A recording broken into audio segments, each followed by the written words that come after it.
ಸ್ನೇಹಿತರೆ, ಗಿಡಗಳಲ್ಲಿ ಹಲವು ಪ್ರಕಾರದ ರೋಗ ಬಾಧಿಸುವುದು ನಿಸರ್ಗ ಸಹಜವಾದ ಪ್ರಕ್ರಿಯೆ. ಇಂತಹ ರೋಗಗಳು ಕೆಲವೊಮ್ಮೆ ಕ್ರಿಮಿ ಕೀಟಗಳಿಂದ ಉತ್ಪತ್ತಿಯಾಗುವ ಮಾರಕ ಫಂಗಸ್ ಮತ್ತು ವೈರಸ್ಗಳಿಂದ ಉಂಟಾದರೆ ಅಫಿಡ್ಸ್, ಮೈಟ್ಸ್, ಟ್ರೈಪ್ಸ್ ನಂತಹ ರಸ ಹೀರುವ ಕ್ರಿಮಿಗಳು ಅನೇಕ ಬಗೆಯ ವೈರಸ್ಗಳ ಉತ್ಪತ್ತಿಗೆ ಮೂಲ ಕಾರಣವಾಗುತ್ತವೆ.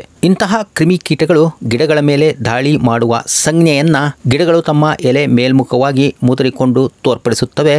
ಯಾವಾಗ ಎಲೆಗಳು ಮುದುರಿಕೊಳ್ಳುವುದೋ, ಸುರುಳಿಯಾಗಿ ಸುತ್ತಿಕೊಳ್ಳಲು ಪ್ರಾರಂಭಿಸುವುದೋ ಇಂತಹ ಪ್ರಥಮ ಹಂತದಲ್ಲೇ ಬಲಿಷ್ಠ ಕ್ರಿಮಿಕೀಟನಾಶಕ ತಯಾರಿಸಿ ಸಿಂಪಡಿಸುವ ಅಭ್ಯಾಸ ಮಾಡಿಕೊಂಡ್ರೆ ಎಲೆಯ ರಸ ಹೀರುವ ಕ್ರಿಮಿಕೀಟಗಳಿಂದ ಉತ್ಪತ್ತಿಯಾಗಬಹುದಾದ ವೈರಸ್ ಬಾರದಂತೆ ತಡೆಗಟ್ಟಬಹುದು. ಸ್ನೇಹಿತರೆ, ನಿಮಗೆ ತಿಳಿದಿರಬಹುದು, ಪ್ರಪಂಚದಾದ್ಯಂತ ಹರಡಿರುವ ಅನೇಕ ರೋಗಕಾರಕ ವೈರಸ್ಗಳನ್ನು ಸಂಪೂರ್ಣ ನಾಶಪಡಿಸಬಹುದಾದಂಥ ಆವಿಷ್ಕಾರವಾಗಲಿ, ವೈರಸ್ ನಾಶಕವಾಗಲಿ ಇಲ್ಲದೆ ಇರೋ ಕಾರಣದಿಂದ ವೈರಸ್ಗಳ ಉತ್ಪತ್ತಿಗೆ ಕಾರಣವಾಗಬಲ್ಲ ಕ್ರಿಮಿಕೀಟಗಳನ್ನು ಪ್ರಾಥಮಿಕ ಹಂತದಲ್ಲೇ ಮೆಣಸಿನಕಾಯಿ, ಟೊಮಾಟೊ ಸೇರಿದಂತೆ ಇತರೆ ಕಾಯಿ, ಹಣ್ಣು, ಸೊಪ್ಪು ಮತ್ತು ಹೂವಿನ ಗಿಡಗಳನ್ನು ಬೆಳೆಸುವ ರೈತರು ಮತ್ತು ಗಾರ್ಡನರ್ಸ್ಗಳು ಮುಂಜಾಗ್ರತೆ ವಹಿಸಿ ಇಂತಹ ರೋಗಕಾರಕ ಕ್ರಿಮಿಕೀಟಗಳ ಹರಡುವಿಕೆಯನ್ನ ತಡೆಗಟ್ಟಬೇಕು.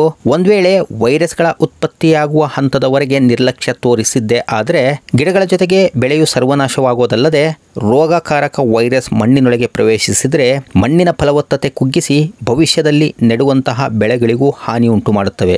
ಹಾಗಾಗಿ ಇಂಥ ಕ್ರಿಮಿಕೀಟಗಳನ್ನು ತಡೆಗಟ್ಟಬಲ್ಲ ಮತ್ತು ಮನೆಯಲ್ಲೇ ಸುಲಭವಾಗಿ ತಯಾರಿಸಿಕೊಳ್ಳಬಲ್ಲ ಪವರ್ಫುಲ್ ಪೆಸ್ಟಿಸೈಡ್, ಫಂಗಿಸೈಡ್ ಮತ್ತು ಇನ್ಸೆಕ್ಟಿಸೈಡ್ ದ್ರಾವಣದ ಮಿಶ್ರಣವನ್ನು ತಯಾರಿಸುವ ಪ್ರಮಾಣ ಮತ್ತು ಬಳಕೆ ಮಾಡುವ ಸರಿಯಾದ ಕ್ರಮದ ವಿವರಣೆಯನ್ನ ಇಂದಿನ ವಿಡಿಯೋ ಹಂಚಿಕೊಳ್ತಾ ಇರೋದ್ರಿಂದ ಅಂತ್ಯದವರೆಗೂ ವಿಡಿಯೋ ನೋಡ್ತೀರಾ ಅಂತ ಭಾವಿಸಿ, ಆತ್ಮೀಯ ಸ್ನೇಹಿತರೆ, ತಾವು ಮೇರಿಸ್ ಮನೆ ಗಾರ್ಡನ್ ಚಾನಲ್ ಅನ್ನು ವೀಕ್ಷಣೆ ಮಾಡ್ತಾ ಇದ್ರ ನಾನು ನಿಮ್ಮ ದೀಪಕ್ ಕುಮಾರ್ ಟಿಟಿ ತಮಗೆಲ್ಲ ಆತ್ಮೀಯ ಸ್ವಾಗತವನ್ನು ಕೋರ್ತೇನೆ. ಯಾರೆಲ್ಲ ಹೊಸ ಸ್ನೇಹಿತರು ಇನ್ನೂ ಕೂಡ ನಮ್ಮ ಚಾನಲ್ ಅನ್ನು ಸಬ್ಸ್ಕ್ರೈಬ್ ಮಾಡ್ಕೊಂಡಿಲ್ವೋ ದಯವಿಟ್ಟು ಸಬ್ಸ್ಕ್ರೈಬ್ ಮಾಡ್ಕೋಬೇಕಾಗಿ ಪಕ್ಕದಲ್ಲಿರುವಂತಹ ಬೆಲ್ ಬಟನ್ ಪ್ರೆಸ್ ಮಾಡಿ ಅದರಲ್ಲಿ ಆಲ್ ಅನ್ನು ಸೆಲೆಕ್ಟ್ ಮಾಡ್ಕೊಂಡ್ರೆ ನಾವು ರಿಲೀಸ್ ಮಾಡುವಂತಹ ಪ್ರತಿಯೊಂದು ಮಾಹಿತಿಪೂರ್ಣ ವಿಡಿಯೋಗಳ ನೋಟಿಫಿಕೇಶನ್ ಅನ್ನ ಯೂಟ್ಯೂಬ್ ನಿಮಗೆ ಕಳಿಸಿಕೊಡುವಂತಾಗುತ್ತದೆ. ವಿಡಿಯೋ ಇಷ್ಟವಾದರೆ ಒಂದು ಲೈಕ್, ಇನ್ಫಾರ್ಮೇಟಿವ್ ಅನಿಸಿದ್ರೆ ನಿಮ್ಮ ಫ್ರೆಂಡ್ಸ್ ಮತ್ತು ರಿಲೇಟಿವ್ಸ್ ಗಳಿಗೂ ಕೂಡ ಶೇರ್ ಮಾಡುವಂತೆ ವಿನಂತಿಸಿಕೊಳ್ತೇವೆ. ಸ್ನೇಹಿತರೆ, ಪವರ್ಫುಲ್ ಪೆಸ್ಟಿಸೈಡ್, ಫಂಗಿಸೈಡ್ ಮತ್ತು ಇನ್ಸೆಕ್ಟಿಸೈಡ್ ತಯಾರಿಸಲು ಬೇಕಾದ ಸಾಮಗ್ರಿಗಳು ಅಂದರೆ 1 ಲೀಟರ್ ನೀರಿಗೆ 50 ml ನಷ್ಟು ಹುಳಿ ಮಜ್ಜಿಗೆ. ಈ ಮಜ್ಜಿಗೆಯನ್ನು ನಾವು ಸುಮಾರು 1 ತಿಂಗಳಿಂದ ಶೇಖರಿಸಿ ಇಟ್ಟಿರೋದ್ರಿಂದ ಮೇಲೆ ತೇಲುತ್ತಿರುವ ಈ ರೀತಿಯ ತಿಳಿ ನೀರು ಸಿಕ್ಕಿದೆ.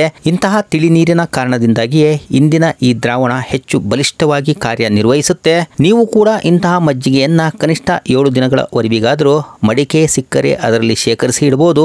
ಇಲ್ಲ ಅಂದ್ರೆ ಯಾವುದಾದ್ರೂ ಪ್ಲಾಸ್ಟಿಕ್ ಕಂಟೈನರ್ನಲ್ಲಿ ಶೇಖರಿಸಿ ನೆರಳಿನಲ್ಲಿಟ್ಟು ನಂತರ ಇಂತಹ ತಿಳಿ ನೀರನ್ನ ಸೋಸಿಕೊಂಡು ಈಗಾಗಲೇ ಸ್ಪ್ರೇ ಬಾಟಲ್ ನಲ್ಲಿ ತುಂಬಿಟ್ಟಿರುವಂತಹ 1 ಲೀಟರ್ ನೀರಿನೊಂದಿಗೆ ಬೆರೆಸಿ ಕಲಕಿ ಇಟ್ಟು ನಂತರ ಅರಿಶಿನ ಅರ್ಧ ಚಮಚದಷ್ಟು 1 ಕಪ್ ನೀರಿನಲ್ಲಿ ಬೆರೆಸಿ ಕಲಸಿ 1/4 ಸ್ಪೂನ್ ನಷ್ಟು ಪುಡಿ ಇಂಗನ್ನ ಮಿಕ್ಸ್ ಮಾಡಿ ಸುಮಾರು 2 ಗಂಟೆಗಳ ಕಾಲ ಕರಗಲು ಬಿಟ್ಟು ಬಿಡಬೇಕು.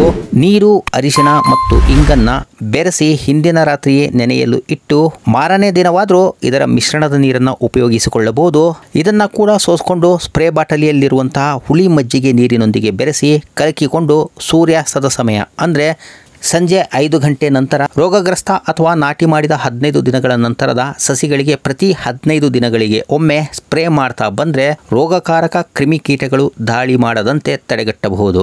ಇನ್ನು ರೈತ ಸ್ನೇಹಿತರು ತಮ್ಮ ಹೊಲ, ಗದ್ದೆ, ತೋಟಗಳಲ್ಲಿ ಬೆಳೆಯುವ ಬೆಳೆಗಳಿಗೆ 200 ಲೀಟರ್ ನೀರಿಗೆ 8 ಲೀಟರ್ನಷ್ಟು ಹುಳಿ ಮಜ್ಜಿಗೆ ಸೋಸಿಕೊಂಡು ಬೆರೆಸಿದ್ರೆ 200 ಗ್ರಾಂನಷ್ಟು ಅರಿಶಿನ, 100 ಗ್ರಾಂನಷ್ಟು ಇಂಗನ್ನ 1 ಲೀಟರ್ ನೀರಿನೊಂದಿಗೆ ಬೆರೆಸಿ ಕರಗಿದ ನಂತರ ಮಜ್ಜಿಗೆ ನೀರಿಗೆ ಬೆರೆಸಿಕೊಂಡು ಸ್ಪ್ರೇ ಮಾಡುವುದರಿಂದ ಸ್ಪ್ರೇ ಕ್ಯಾನ್ನ ನಾಜಲ್ ಮುಚ್ಚಿಕೊಳ್ಳದಂತೆಯೂ ಬೆಳೆಗಳಲ್ಲಿ ಉತ್ಪತ್ತಿಯಾಗಬಹುದಾದ ಅನೇಕ ಬಗೆಯ ಫಂಗಸ್, ಪೆಸ್ಟ್ ಮತ್ತು ಇನ್ಸೆಕ್ಟ್ಗಳನ್ನು ಆರ್ಗಾನಿಕ್ ರೂಪದಲ್ಲಿ ತಡೆಗಟ್ಟಿದಂತಾಗುವುದರಿಂದ ಈ ವಿಡಿಯೋ ತಿಳಿಸಿದ ಮಾಹಿತಿಯನ್ನು ರೈತ ಮಿತ್ರರಿಗೂ ಶೇರ್ ಮಾಡಿ ಅವರು ಅನಾವಶ್ಯಕವಾಗಿ ಖರ್ಚು ಮಾಡುವ ರಾಸಾಯನಿಕ ಕ್ರಿಮಿಕೀಟನಾಶಕಗಳಿಂದ ಮುಕ್ತಗೊಳಿಸುತ್ತೀರಿ ಅಂತ ಅಪೇಕ್ಷಿಸುತ್ತೇವೆ. ಅಡುಗೆ ಮನೆಯಲ್ಲೇ ದೊರೆಯುವ ಸಿಂಪಲ್ ಪದಾರ್ಥಗಳಿಂದ ಎಫೆಕ್ಟಿವ್ ಪವರ್ಫುಲ್ ಪೆಸ್ಟಿಸೈಡ್, ಫಂಗಿಸೈಡ್ ಮತ್ತು ಇನ್ಸೆಕ್ಟಿಸೈಡನ್ನು ತಯಾರಿಸುವ ಮತ್ತು ಬಳಸುವ ವಿಧಾನವನ್ನು ತಿಳಿಸಿದ ಈ ವಿಡಿಯೋ ನಿಮ್ಮ ಗಾರ್ಡನಿಂಗ್ ಕೆಲಸಕ್ಕೆ ಬಂದಿರಬಹುದು ಎಂದು ಭಾವಿಸಿ ಮತ್ತೊಂದು ಗಾರ್ಡನಿಂಗ್ ಮಾಹಿತಿ ಹೊತ್ತ ವಿಡಿಯೋದೊಂದಿಗೆ ಹಾಜರಾಗ್ತೇನೆ. ಅಲ್ಲಿಯವರೆಗೂ ಸರ್ವೇ ಜನಾಃ ಸುಖಿನೋ ಭವಂತು. Happy gardening. ಧನ್ಯವಾದಗಳು. ನಮಸ್ಕಾರ.